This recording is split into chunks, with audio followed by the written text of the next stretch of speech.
Laura Menezes tinha 28 anos, trabalhava como professora em uma escola do interior e era conhecida por todos na pequena cidade de Pedra Clara. Era simpática, discreta e muito dedicada aos alunos. Na sexta-feira, 14 de agosto, ela saiu do colégio por volta das 5 da tarde, pegou o carro e dirigiu até sua casa, como fazia todos os dias. O trajeto levava cerca de 10 minutos, mas naquela noite, Laura nunca chegou. O carro foi encontrado 2 horas depois, parado no acostamento da estrada que ligava o centro à zona rural. O motor ainda quente, a porta do motorista aberta, o celular no banco do passageiro e a bolsa no chão. Nada estava roubado. O que mais intrigava era que o pisca-alerta estava ligado, como se ela tivesse parado por vontade própria. Nenhum sinal de luta, nenhum rastro de sangue. Apenas o vazio. A investigação começou imediatamente. O delegado Marco Silva, um homem experiente e cético, acreditava que se tratava de um sequestro. Porém, não havia câmeras no local e nenhuma testemunha. O único registro veio de uma câmera de segurança de um posto de gasolina, cerca de 3 quilômetros antes do local onde o carro foi achado. Nela, Laura aparece abastecendo o carro, sorrindo para o frentista e partindo sozinha. O relógio marcava 17h12. Depois disso, nada. Os bombeiros vasculharam toda a estrada, o matagal ao redor, o rio próximo, mas não encontraram nenhum sinal de que ela tivesse saído do veículo por acidente. Foi como se tivesse simplesmente desaparecido no ar. A cidade, acostumada à tranquilidade, mergulhou em medo e desconfiança. Os dias passaram, e os boatos começaram. Uns diziam que Laura tinha fugido com alguém. Outros acreditavam que ela poderia ter sido vítima de algum crime por parte de um ex-aluno obcecado. Porém, os pais de Laura insistiam que ela jamais abandonaria a família sem explicação. A polícia descobriu que, nas semanas anteriores, Laura vinha recebendo ligações de um número desconhecido. Sempre à noite. As chamadas duravam poucos segundos, e quando atendia, só se ouvia uma respiração lenta e constante do outro lado. O celular de Laura foi periciado, e as últimas ligações aconteceram justamente na noite anterior ao seu desaparecimento. O rastreamento levou a um número pré-pago, sem cadastro, impossível de rastrear. Com o passar das semanas, o caso começou a esfriar, até que um fazendeiro da região procurou a delegacia dizendo ter visto luzes estranhas e ouvido gritos perto de uma antiga pedreira abandonada.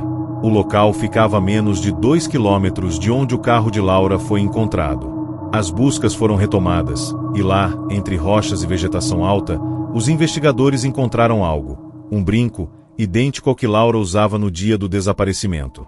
Próximo dali, marcas de pneus e pegadas, mas algo chamava a atenção. As pegadas pareciam de 2 pessoas, uma delas calçava tênis pequenos, provavelmente femininos, e a outra, botas grandes. A equipe também encontrou embalagens de comida, o que indicava que alguém esteve acampado ali. Após a análise das impressões, descobriram que as marcas de botas coincidiam com as de um homem chamado Rogério Andrade, ex-funcionário da escola onde Laura trabalhava. Ele havia sido demitido meses antes por comportamento agressivo. Rogério morava sozinho numa casa afastada e tinha histórico de ameaças a colegas. Quando a polícia foi até sua residência, encontrou o local vazio. Dentro, uma parede cheia de recortes de jornal sobre o desaparecimento de Laura e dezenas de fotos dela, tiradas sem que percebesse em casa, na escola, no mercado. Em uma gaveta, encontraram uma fita cassete. Nela, Rogério falava sobre corrigir erros do passado e dizia que Laura tinha que entender o que fez. Mas o que ela teria feito? 3 dias depois, Rogério foi localizado em uma rodovia tentando fugir para outro estado. Durante o interrogatório, confessou que raptou Laura, mas insistia que não queria machucá-la. Disse que a levou até a pedreira para fazê-la lembrar de algo que ela escondeu. De acordo com ele, anos antes, Laura teria testemunhado um acidente envolvendo o irmão dele, mas nunca contou a verdade, o que levou a uma condenação injusta. Obcecado, Rogério planejou tudo como uma vingança emocional. Ele afirmou que, após horas de conversa, Laura tentou fugir, caiu e bateu a cabeça nas pedras. Em desespero, ele enterrou o corpo nas proximidades. A confissão levou os peritos até o local, onde encontraram os restos mortais da professora. O caso foi encerrado, e Rogério condenado à prisão perpétua. Pedra Clara nunca mais foi a mesma. O desaparecimento de Laura Menezes deixou marcas profundas não apenas na cidade, mas na mente de quem entendeu que, por trás de histórias de pessoas desaparecidas, há segredos, obsessões e silêncios que ninguém quer encarar.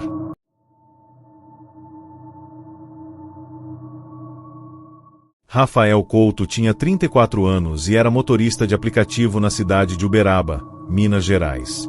Trabalhava à noite, quando o movimento era maior e as corridas pagavam melhor. Era um homem reservado, mas querido pelos colegas. Na madrugada do dia 5 de março, ele aceitou uma corrida às 2h17, partindo de um bairro central em direção a uma região rural, a cerca de 15 quilômetros da cidade. A corrida foi registrada normalmente no aplicativo, e Rafael enviou uma mensagem para a namorada dizendo: "Última do dia, chego logo." Mas ele nunca chegou. Às 3h10, o GPS do carro parou de transmitir sinal. Às 6h da manhã, a família percebeu que o celular estava desligado, e o veículo não retornará à base.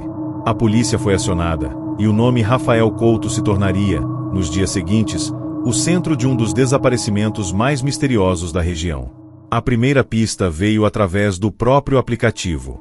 A corrida havia sido solicitada por uma conta recém-criada, sem foto, e o número de telefone usado para o cadastro era falso. Mesmo assim, o sistema registrou o destino, uma chácara abandonada, que há anos estava fechada após a morte do antigo dono. O local era conhecido por ser palco de festas ilegais e encontros de jovens. A polícia foi até lá e encontrou o portão enferrujado, o mato cobrindo parte da entrada e marcas recentes de pneus na estrada de terra. Dentro da chácara, havia garrafas quebradas, cadeiras jogadas e um cheiro forte de gasolina. No chão, uma carteira de motorista parcialmente queimada. O nome: Rafael Couto. As buscas se intensificaram. Equipes vasculharam um raio de 10 quilômetros, e helicópteros sobrevoaram a área por dias. Até que um lavrador local disse ter ouvido barulhos de carro e gritos por volta das 3 da manhã, na mesma noite do desaparecimento. Ele pensou que fosse apenas mais uma briga entre jovens e não deu importância. No entanto, uma nova pista surgiu. Câmeras de segurança de uma fazenda próxima registraram o carro de Rafael passando a 2h48, mas havia algo estranho. O veículo seguia em alta velocidade, e uma sombra no banco de trás se movia violentamente, como se houvesse uma luta dentro do carro.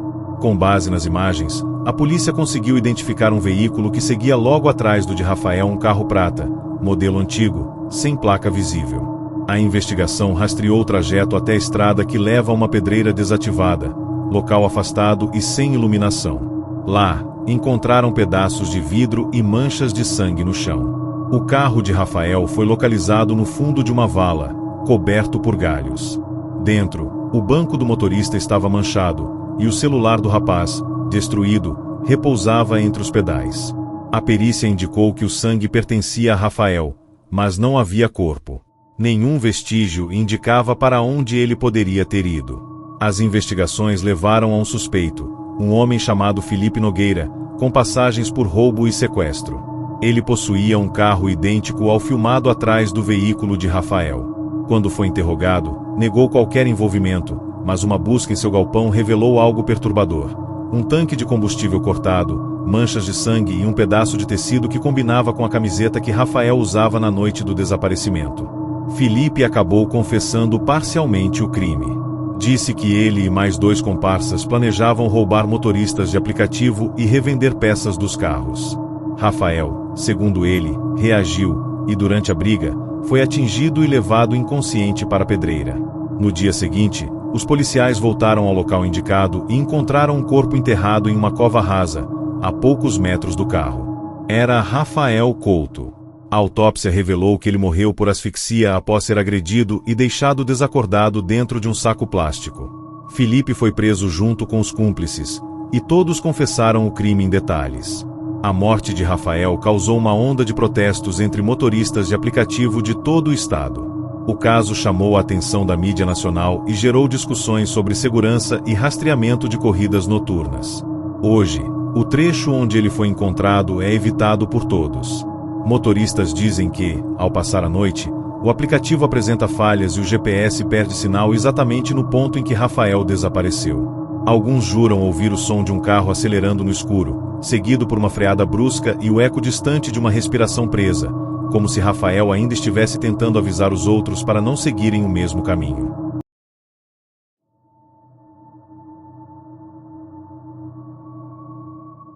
Mariana Prado tinha 31 anos e morava sozinha no apartamento 401 de um prédio antigo no centro de Curitiba.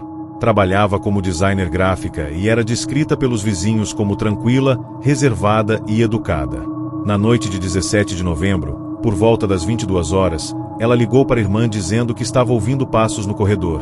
Mesmo sabendo que era o único andar sem moradores, naquele momento os outros apartamentos estavam em reforma. "Parece que alguém está andando aqui fora", disse ela, rindo, mas com a voz tensa.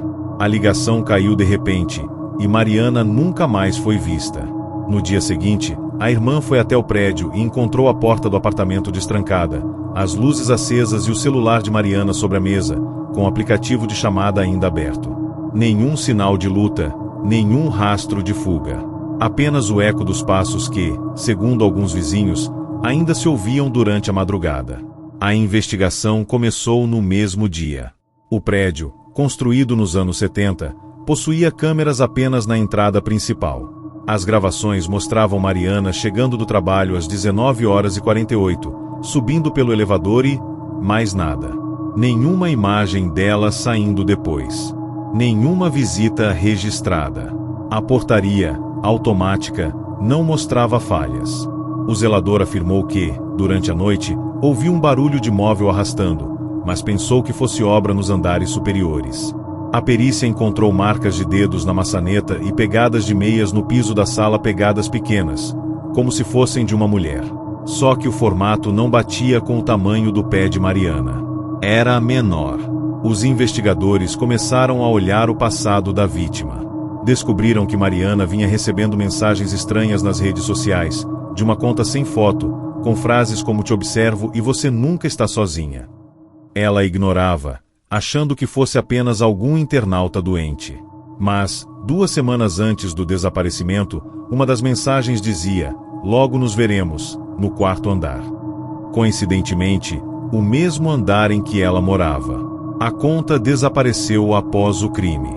A irmã contou que Mariana vinha reclamando de problemas no encanamento e que um homem havia ido fazer manutenção no prédio poucos dias antes, um encanador que nunca mais apareceu. A polícia rastreou o cadastro da empresa responsável pela manutenção e descobriu que o funcionário, identificado como Caio Barreto, havia sido demitido há mais de 1 ano. Mesmo assim, ele continuava usando o uniforme da empresa para entrar em condomínios e oferecer serviços particulares. Caio já tinha passagem por tentativa de sequestro e invasão domiciliar. Um mandado de busca foi emitido, e a equipe encontrou o carro dele abandonado em um estacionamento subterrâneo a 5 quarteirões do prédio. Dentro do porta-malas, havia uma sacola com luvas, fita adesiva e um chaveiro com o número 401. Caio foi localizado 3 dias depois em uma pensão no bairro Boqueirão. Durante o interrogatório, negou o crime, mas a análise de seu celular revelou mensagens enviadas para o número de Mariana, mensagens apagadas, recuperadas pela perícia, com datas correspondentes às que ela havia recebido. Quando confrontado com as provas, Caio entrou em contradição e acabou confessando. Disse que conheceu Mariana quando foi fazer um reparo em seu apartamento meses antes e que passou a cuidar dela de longe. Na noite do desaparecimento, usou uma cópia da chave de manutenção para entrar no prédio, esperou até ouvir o som do chuveiro e invadiu o apartamento. Segundo ele, Mariana gritou e tentou fugir, mas ele a imobilizou e a colocou dentro de um saco de lona. Levou o corpo até o térreo usando as escadas de incêndio, sem ser visto. Com base na confissão, a polícia fez buscas em uma área de mata próxima à antiga casa de Caio, onde ele alegou ter escondido o corpo. Lá, encontraram uma cova rasa coberta por folhas e sacos plásticos. Era a Mariana. O laudo apontou asfixia mecânica e ausência de violência sexual. Caio alegou arrependimento, dizendo que não queria matá-la, apenas impedir que ela o deixasse. O caso ganhou repercussão nacional e expôs falhas graves na segurança de condomínios antigos. O prédio do número 157, onde Mariana morava, foi interditado meses depois, e ninguém quis mais ocupar o apartamento 401. Moradores afirmam que o andar permanece sempre frio, mesmo no verão, e que à noite, o elevador às vezes para sozinho naquele andar mesmo quando está vazio.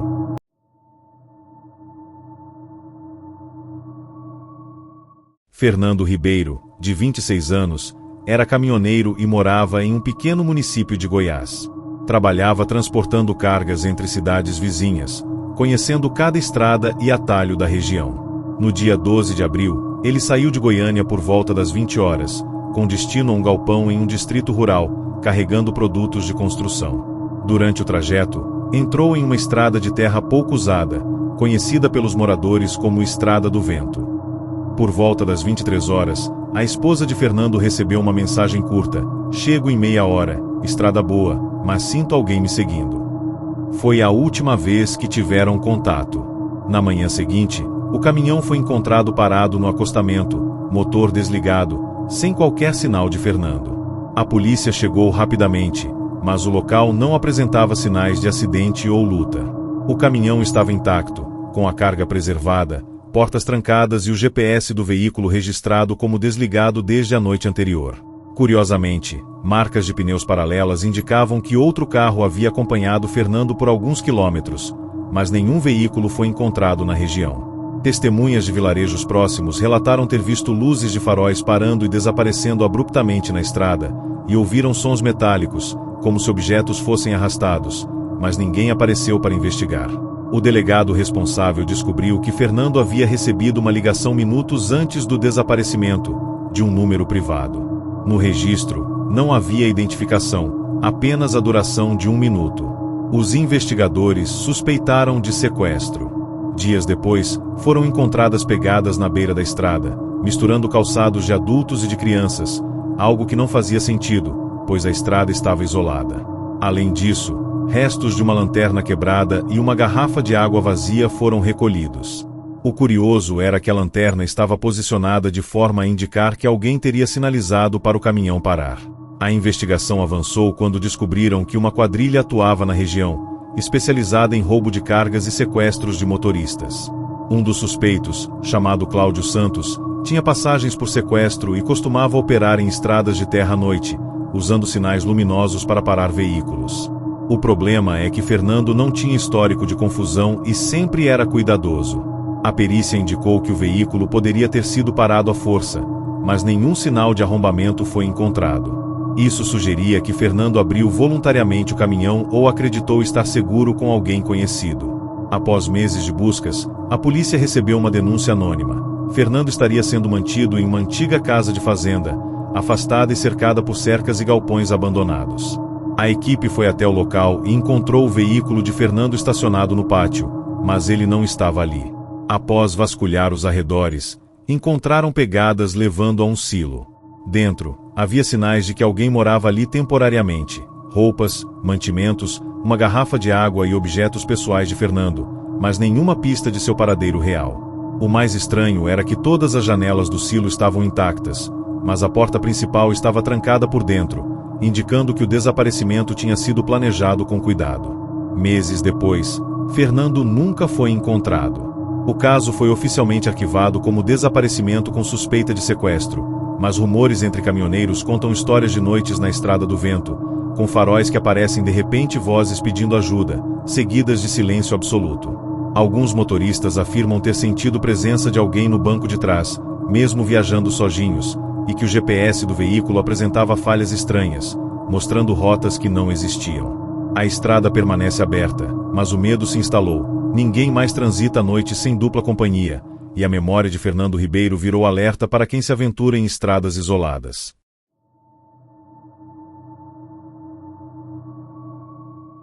Letícia Carvalho, 24 anos, trabalhava em uma agência de publicidade em São Paulo. No dia 8 de setembro, ela precisava voltar para sua cidade natal, em Minas Gerais, e comprou uma passagem em um ônibus noturno que saía às 22h30. Sentou-se na poltrona 12B, no meio do veículo, e despediu-se de colegas de trabalho.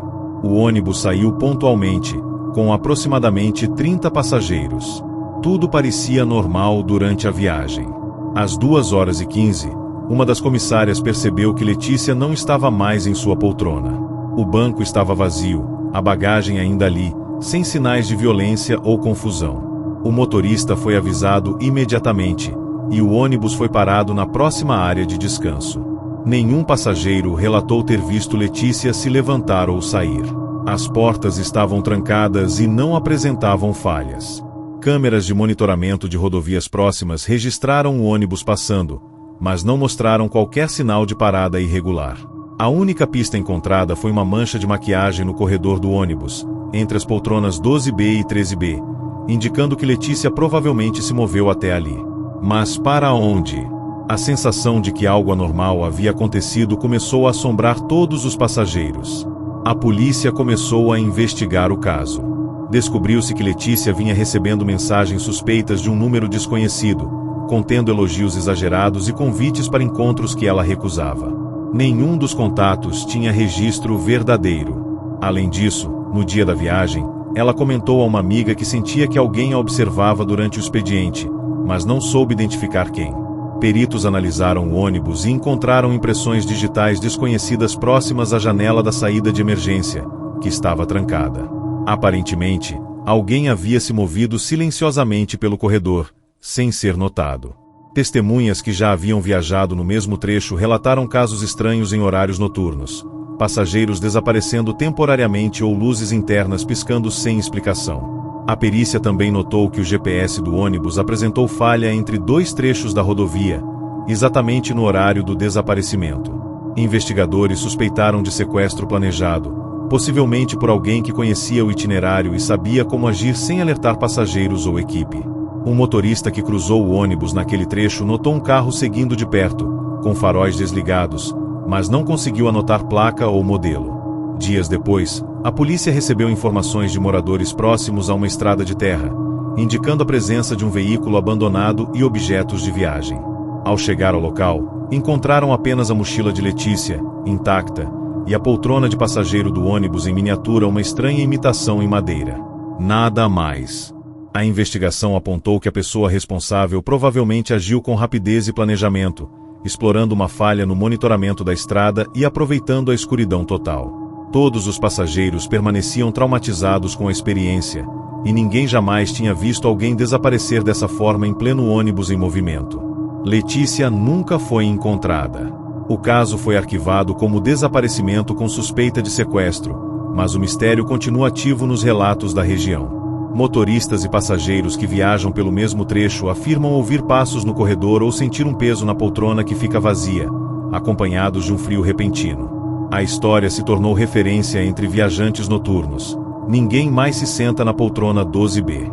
O desaparecimento de Letícia Carvalho permanece sem explicação, lembrando que, mesmo em situações aparentemente rotineiras, pessoas podem desaparecer sem deixar vestígios e que algumas viagens nunca voltam a ser tranquilas.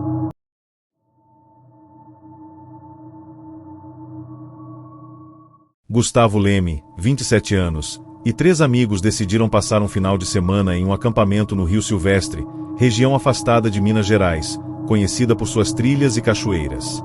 O grupo era experiente em acampamentos, levava barracas reforçadas, lanternas e suprimentos.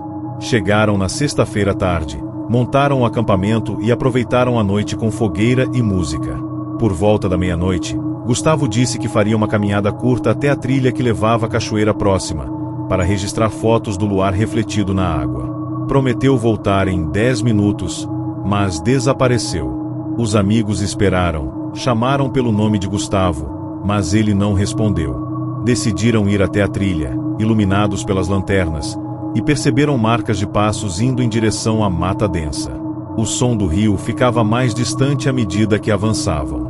Ao chegarem na beira da cachoeira, encontraram a mochila de Gustavo jogada, com a câmera ainda ligada. Nas fotos recentes, apareciam imagens borradas de árvores e uma figura indistinta, com roupas semelhantes às dele, se movendo entre a vegetação. Nada parecia natural. A luz da lanterna não alcançava onde a figura estava, e não havia sinais de queda ou acidente. A polícia foi acionada imediatamente. Equipes de busca percorreram quilômetros de mata fechada, mas não encontraram sinais de Gustavo. Durante a varredura, cães farejadores localizaram apenas trilhas interrompidas abruptamente, como se ele tivesse sido carregado ou desviado da própria rota. No acampamento, foram encontradas pegadas sujas de lama próximas à fogueira, mas o tamanho era maior que os pés de Gustavo. Além disso, foram localizadas pequenas cordas e fragmentos de lona que não pertenciam ao grupo. Testemunhas locais relataram que, semanas antes, caçadores haviam visto um grupo de pessoas suspeitas acampando no mesmo local, usando roupas escuras e máscaras improvisadas. Eles sumiam durante o dia e apareciam apenas à noite, movimentando-se silenciosamente entre árvores e pedras. A polícia considerou a possibilidade de sequestro por uma quadrilha especializada em explorar turistas em áreas isoladas. A câmera de Gustavo registrou ainda um detalhe curioso. A figura indistinta parecia carregar algo em direção à mata, mas a imagem era borrada demais para identificar o objeto. Após dias de busca sem sucesso, o caso chamou a atenção nacional. Foram feitas novas diligências com drones e helicópteros, mas a cobertura da mata impedia a visualização completa.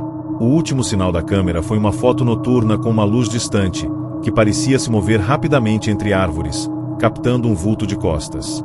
O acampamento permaneceu vazio, e o grupo que acompanhava Gustavo voltou para casa abalada, sem respostas. Todos relataram sentir arrepios e ouvir barulhos na escuridão, como se alguém ou algo observasse cada passo deles. Gustavo Leme nunca foi encontrado. As autoridades encerraram o caso oficialmente como desaparecimento em área rural, sem causa definida. No entanto, moradores locais afirmam que, durante noites de lua cheia, é possível ouvir gritos distantes e passos arrastando-se entre a mata do Rio Silvestre. Pessoas que acampam na região relatam o desaparecimento repentino de objetos, luzes estranhas e sensação de ser seguido, mesmo estando sozinhas. A história de Gustavo se tornou um alerta. Até mesmo os mais preparados podem desaparecer sem deixar vestígios, e alguns lugares guardam segredos que jamais devem ser subestimados.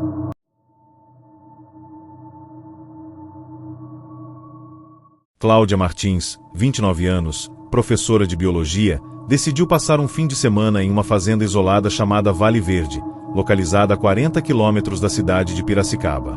Ela planejava registrar imagens da fauna local para um projeto de pesquisa. Chegou na sexta-feira à tarde, sozinha, com equipamentos de fotografia, barraca e suprimentos para 2 dias. O proprietário da fazenda, conhecido por ser discreto e reservado, afirmou que não haveria outros visitantes naquele fim de semana. Na noite de sábado, Cláudia enviou uma mensagem para um amigo dizendo que ouvirá ruídos estranhos fora da barraca, mas que não se sentia ameaçada. Era a última comunicação. Na manhã seguinte, quando Cláudia não apareceu para tomar café, o amigo avisou a polícia. O local era de difícil acesso e cercado por mata fechada. Equipes iniciaram buscas com cães farejadores, mas não encontraram pegadas conclusivas. A barraca estava intacta, e todos os equipamentos de fotografia foram deixados no interior, inclusive a câmera que registrava fotos automáticas durante a noite. Ao revisar as imagens, notaram algo perturbador.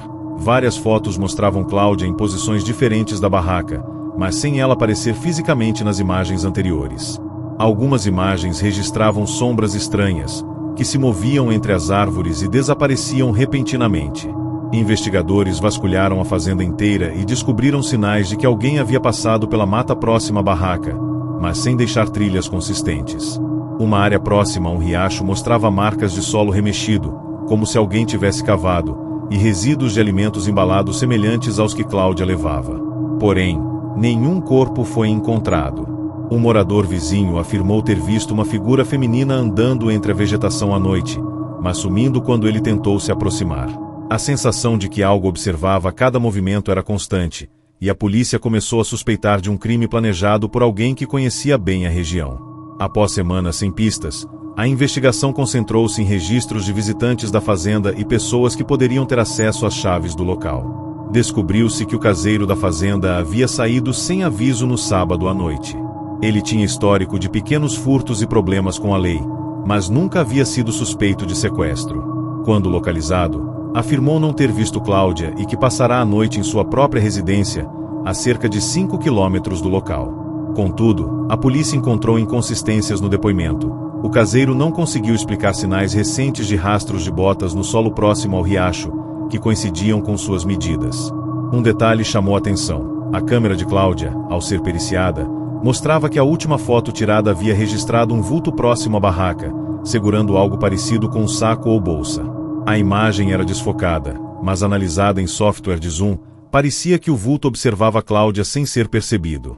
Considerando a posição da barraca, o investigador concluiu que o desaparecimento não foi acidental. Algo ou alguém a retirou do local com planejamento, sem deixar vestígios além das imagens e do solo perturbado. Cláudia Martins nunca foi encontrada.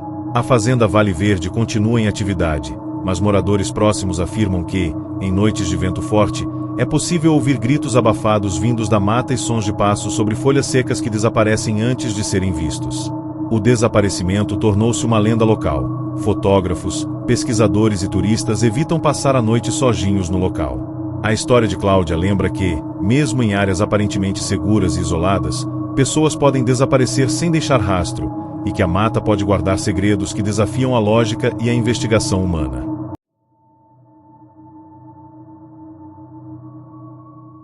Ricardo Alves, 32 anos, gerente de uma pequena loja de informática em Campinas, tinha uma rotina rigorosa.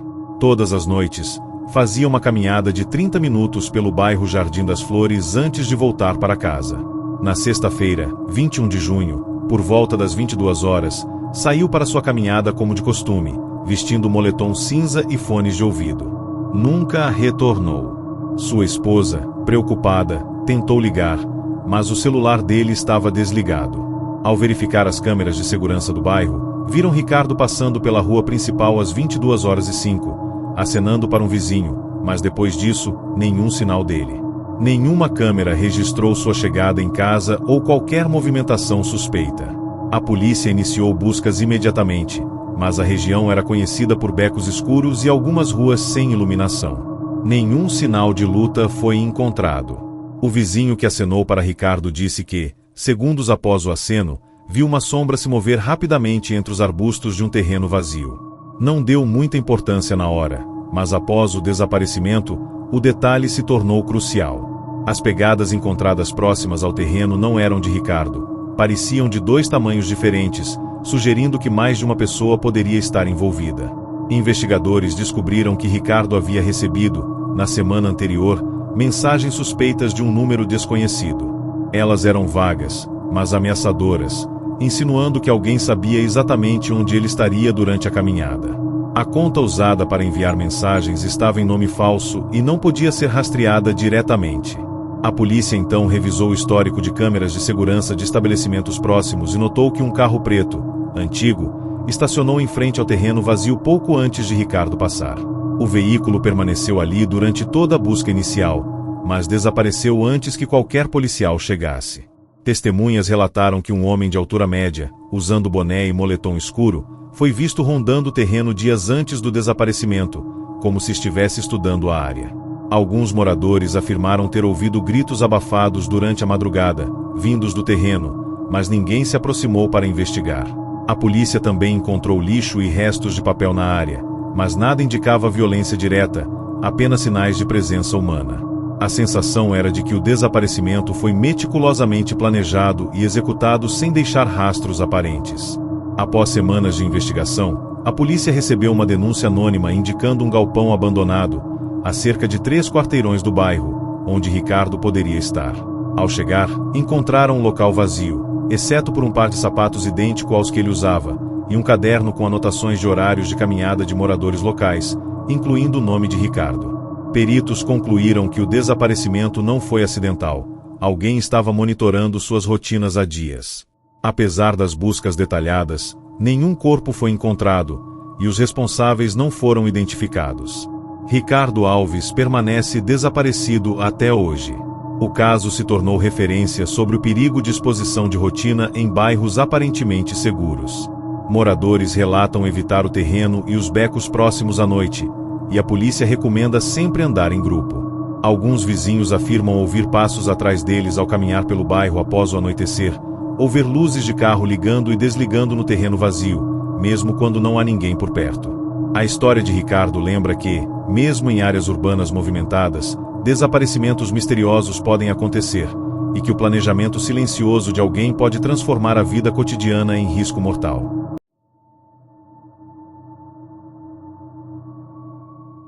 Camila Torres, 25 anos, estudante de arquitetura, foi convidada para uma festa de aniversário em um condomínio fechado de Sorocaba, em uma noite de sábado, 12 de outubro. A festa começou às 20 horas, com cerca de 50 convidados, música ao vivo e buffet completo.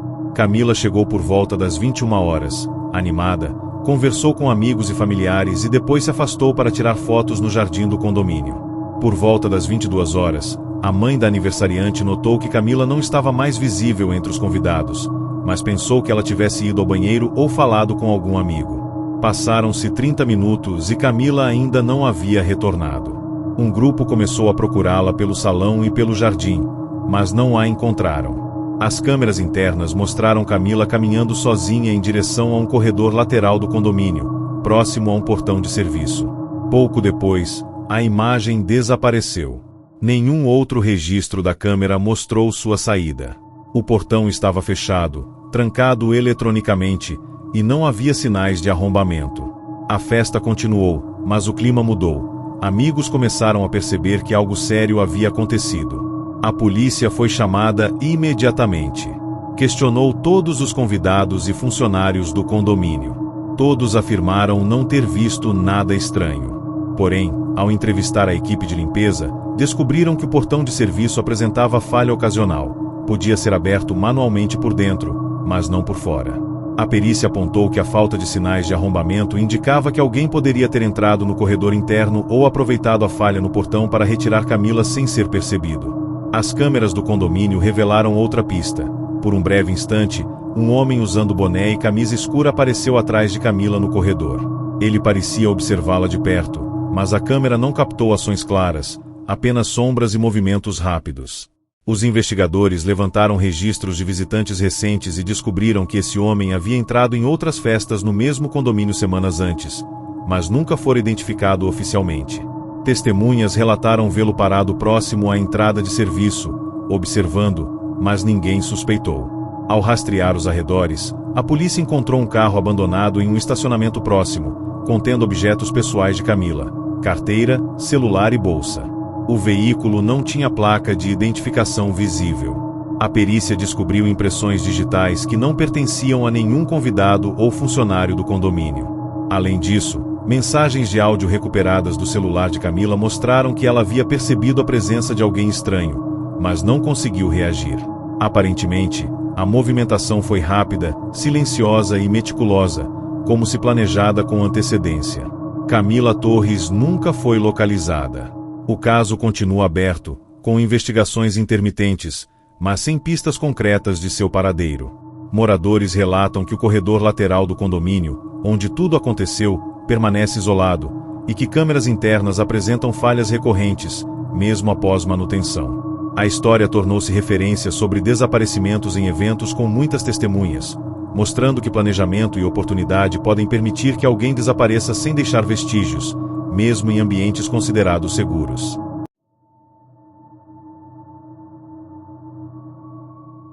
Bruno Mendes, 30 anos, era estudante de geografia e amante de trilhas e passeios ao ar livre.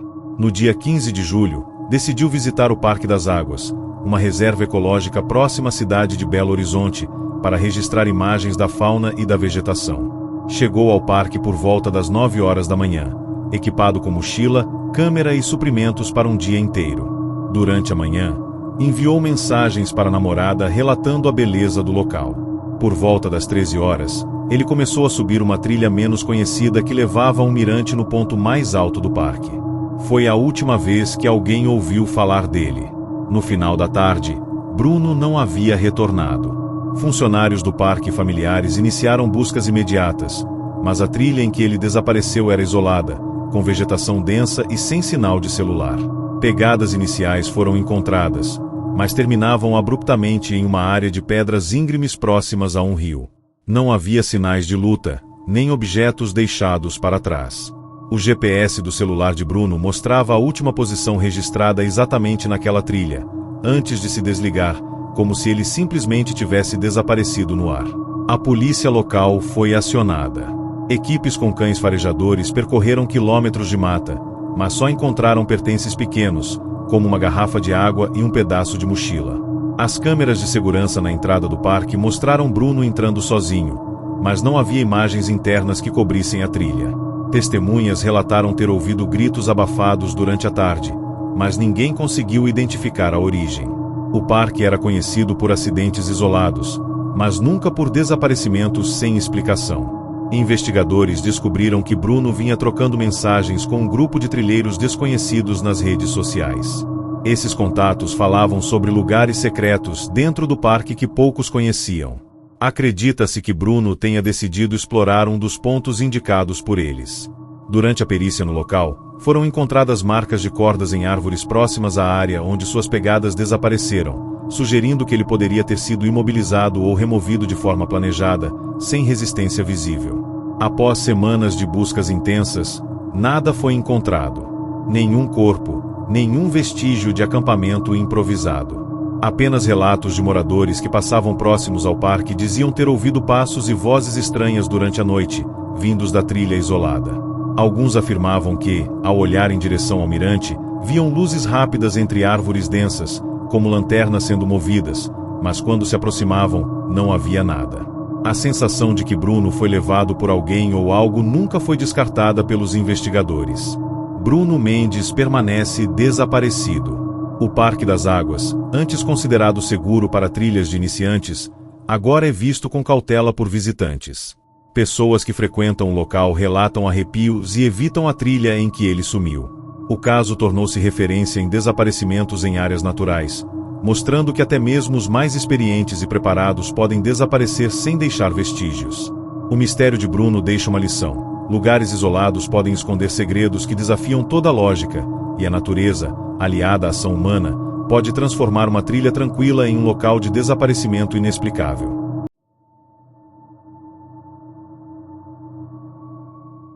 Lucas Andrade, 28 anos, era funcionário de uma empresa de logística em São José dos Campos.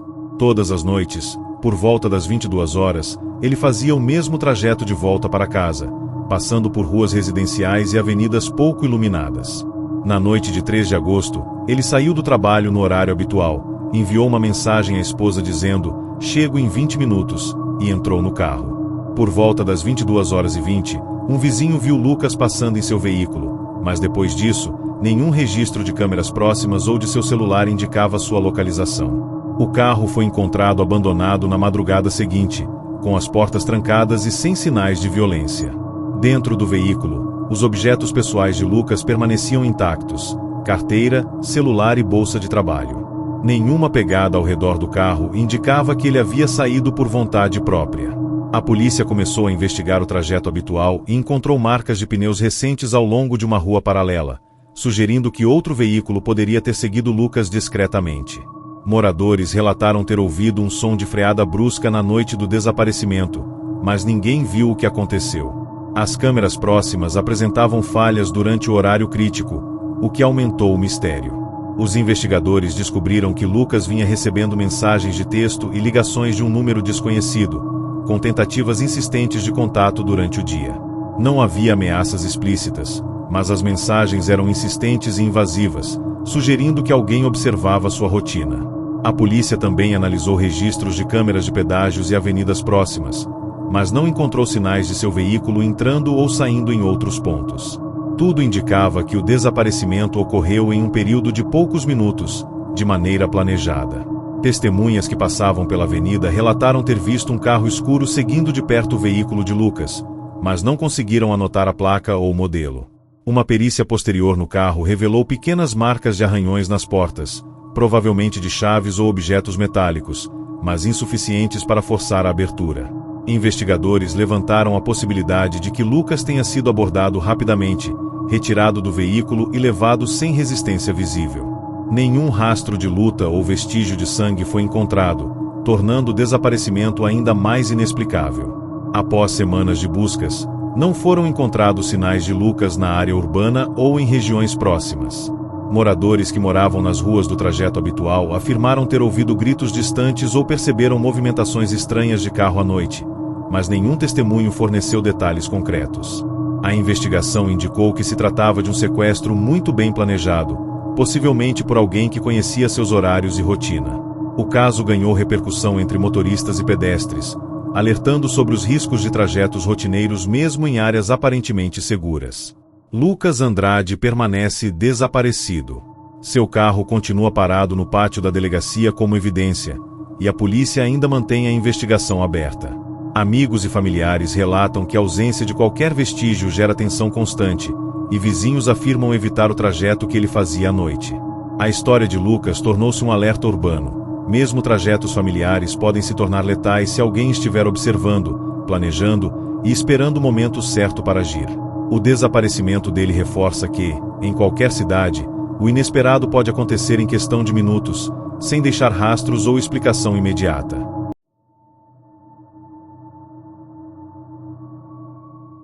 Fernando Ribeiro, de 26 anos, era caminhoneiro e morava em um pequeno município de Goiás.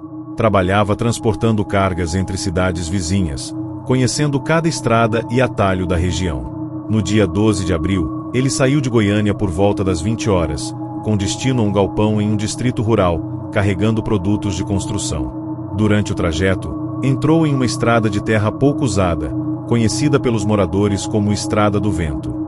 Por volta das 23 horas, a esposa de Fernando recebeu uma mensagem curta: "Chego em meia hora, estrada boa, mas sinto alguém me seguindo." Foi a última vez que tiveram contato. Na manhã seguinte, o caminhão foi encontrado parado no acostamento, motor desligado, sem qualquer sinal de Fernando. A polícia chegou rapidamente, mas o local não apresentava sinais de acidente ou luta. O caminhão estava intacto, com a carga preservada, portas trancadas e o GPS do veículo registrado como desligado desde a noite anterior. Curiosamente, marcas de pneus paralelas indicavam que outro carro havia acompanhado Fernando por alguns quilômetros, mas nenhum veículo foi encontrado na região. Testemunhas de vilarejos próximos relataram ter visto luzes de faróis parando e desaparecendo abruptamente na estrada, e ouviram sons metálicos, como se objetos fossem arrastados, mas ninguém apareceu para investigar. O delegado responsável descobriu que Fernando havia recebido uma ligação minutos antes do desaparecimento, de um número privado. No registro, não havia identificação, apenas a duração de 1 minuto. Os investigadores suspeitaram de sequestro. Dias depois, foram encontradas pegadas na beira da estrada, misturando calçados de adultos e de crianças, algo que não fazia sentido, pois a estrada estava isolada. Além disso, restos de uma lanterna quebrada e uma garrafa de água vazia foram recolhidos. O curioso era que a lanterna estava posicionada de forma a indicar que alguém teria sinalizado para o caminhão parar.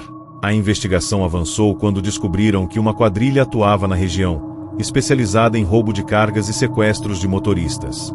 Um dos suspeitos, chamado Cláudio Santos, tinha passagens por sequestro e costumava operar em estradas de terra à noite, usando sinais luminosos para parar veículos. O problema é que Fernando não tinha histórico de confusão e sempre era cuidadoso. A perícia indicou que o veículo poderia ter sido parado à força, mas nenhum sinal de arrombamento foi encontrado. Isso sugeria que Fernando abriu voluntariamente o caminhão ou acreditou estar seguro com alguém conhecido.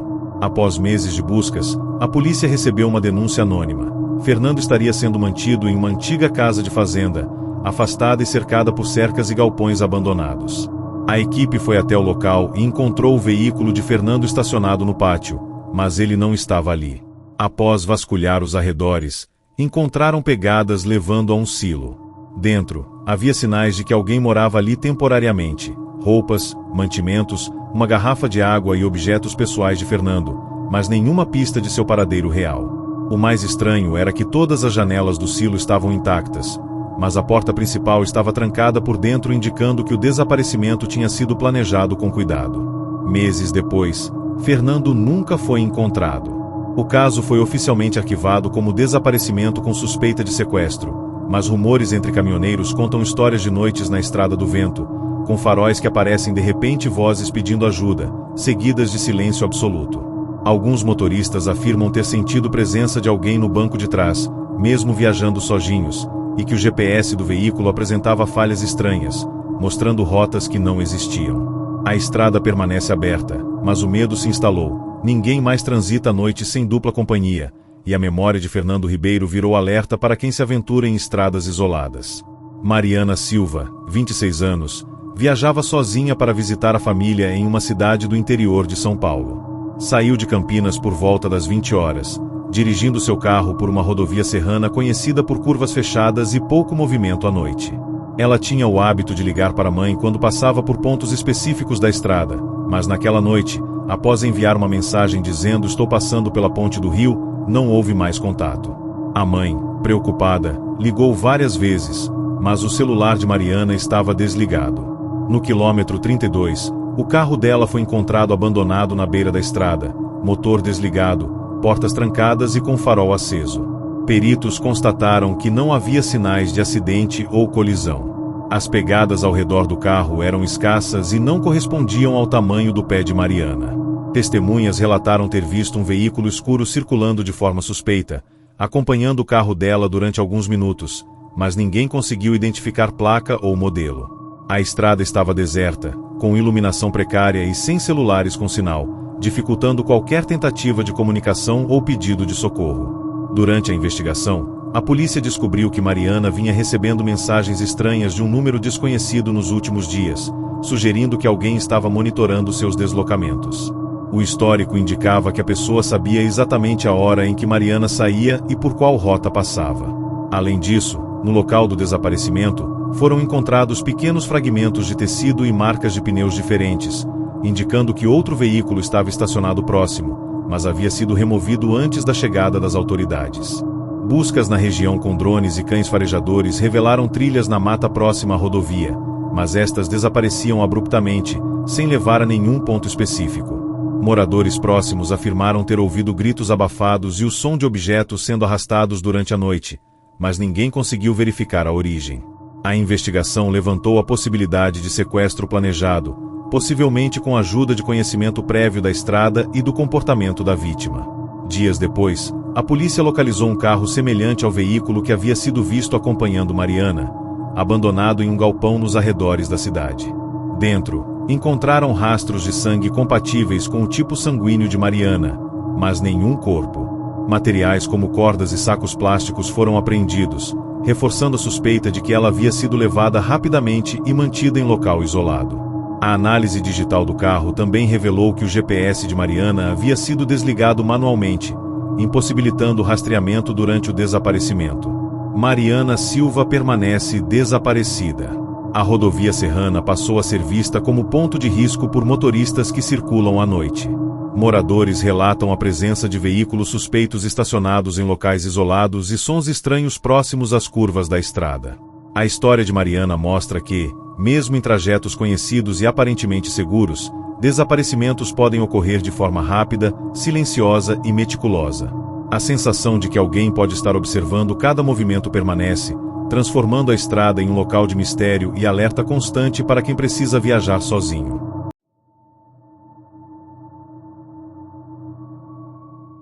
Fernanda Lopes, 31 anos, trabalhava em um escritório no centro de São Paulo e pegava o trem da linha laranja todas as manhãs e tardes. No dia 14 de março, ela embarcou no trem das 18h20, como de costume, após o expediente. Sentou-se próximo à janela, lendo e respondendo mensagens de texto.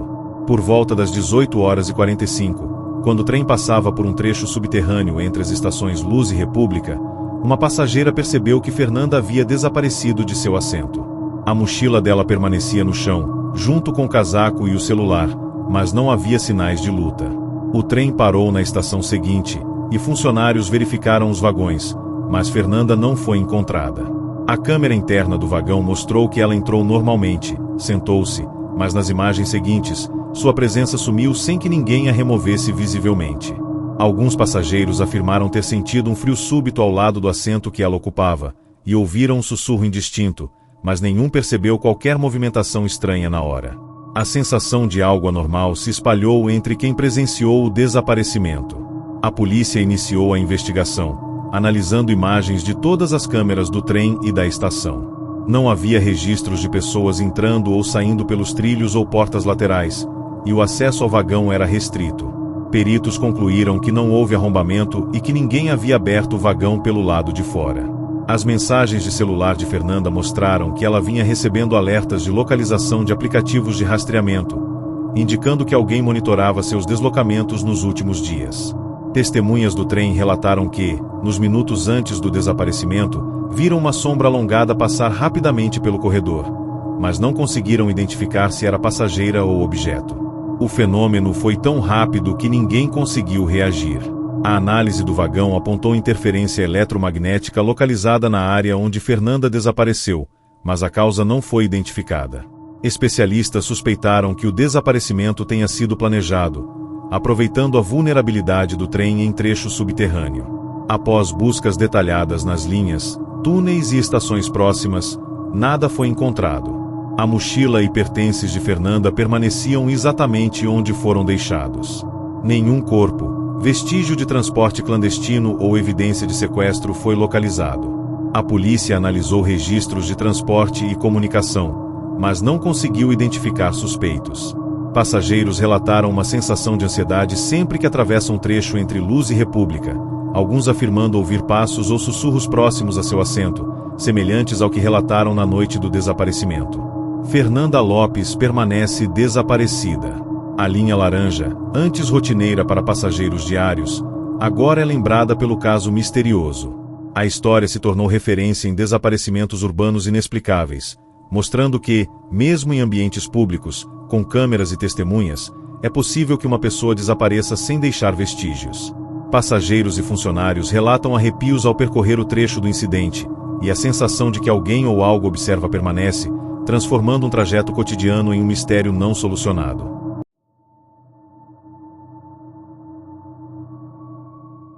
Laura Menezes, 27 anos, advogada em início de carreira, decidiu passar a tarde de sábado no Shopping Central Plaza, um dos maiores centros comerciais da cidade de Curitiba, para comprar presentes de aniversário e relaxar após uma semana estressante.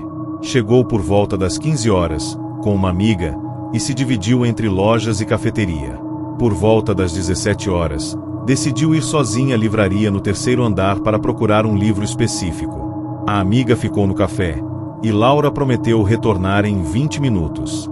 Esse foi o último contato. Quando Laura não voltou, a amiga começou a procurá-la, andando pelos corredores e perguntando a funcionários de lojas próximas. Nenhum deles havia visto Laura sair da livraria ou se dirigir ao banheiro. A equipe de segurança do shopping começou a revisar as câmeras de monitoramento. Nas imagens, Laura entra na livraria às 17h02 e circula pelos corredores internos do local, examinando livros. Minutos depois, uma sombra aparece atrás dela nas imagens, mas não é possível identificar características, apenas a silhueta de alguém movendo-se de maneira rápida e silenciosa. Por volta das 17h20, Laura deveria ter saído da livraria, mas as câmeras seguintes não registraram sua passagem pelos corredores principais. Sua amiga, já desesperada, acionou a segurança, que revistou todas as saídas de emergência. Elas estavam fechadas, com alarmes funcionando normalmente, e não havia registros de abertura recente. As câmeras internas da livraria mostraram Laura andando em direção a uma estante próxima à parede lateral, mas nos quadros seguintes, ela simplesmente não aparece mais. Apenas sua bolsa permanecia no chão, com celular, documentos e carteira intactos. A polícia foi acionada. Investigadores revisaram todas as câmeras do shopping, incluindo corredores internos, escadas rolantes e elevadores. Nada registrou Laura saindo do prédio ou entrando em algum espaço restrito.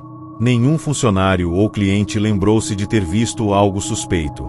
As imagens mostravam apenas movimentação normal, exceto pela silhueta indistinta que aparecia atrás de Laura momentos antes de seu desaparecimento.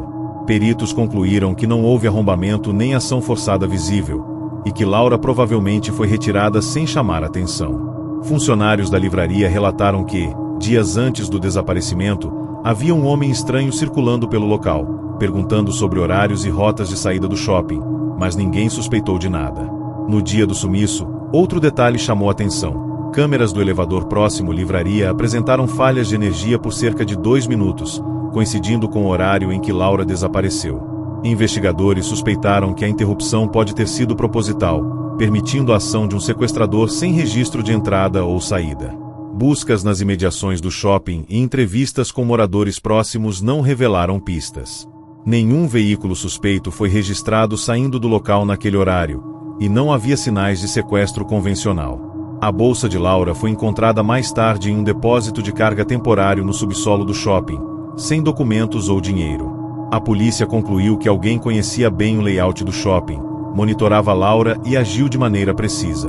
Após semanas de investigação, o caso de Laura Menezes permaneceu sem solução. Moradores e visitantes relatam que, desde o desaparecimento, câmeras apresentam falhas intermitentes e que, às vezes, é possível ouvir passos ou vozes indistintas próximas ao corredor da livraria, mesmo quando o local está vazio. Funcionários afirmam sentir a sensação de serem observados, e alguns clientes notaram sombras estranhas nas imagens internas de câmeras, que desaparecem quando se tenta aproximar do local. O desaparecimento de Laura tornou-se um alerta sobre vulnerabilidades em locais públicos, mostrando que mesmo ambientes com grande movimentação e vigilância não estão isentos de mistérios e crimes planejados. A investigação permanece aberta, mas a sensação de impunidade e de segredo persistente assombra quem frequenta o shopping.